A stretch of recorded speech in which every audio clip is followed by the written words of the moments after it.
What elf would look right without their hat on? Their hats are so cool. You have this green and red with bells, and I mean you have bells all over the place, all around, like a little bell crown, not even on the top. The top comes up and slopes back down. So you have, like, it's a really interesting, really cool hat to have on. So your elf does not want to be hatless. A hat is a great crowning piece, literally, to your elf costume. So make sure not to neglect it. So let's crown our elf here. I recommend actually having the tip outward because it makes it a little more interesting. It's very simple. Kind of put it on there. Now I'm going to free actually the crown so it'll go forward like that. And there we go.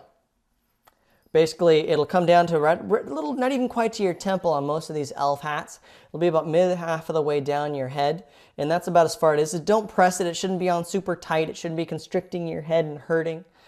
And I mean, throughout the evening, you can always make sure your little bell crowns stay straight. But in general, you're going to be ready to go, and the hat looks cool enough in and of itself.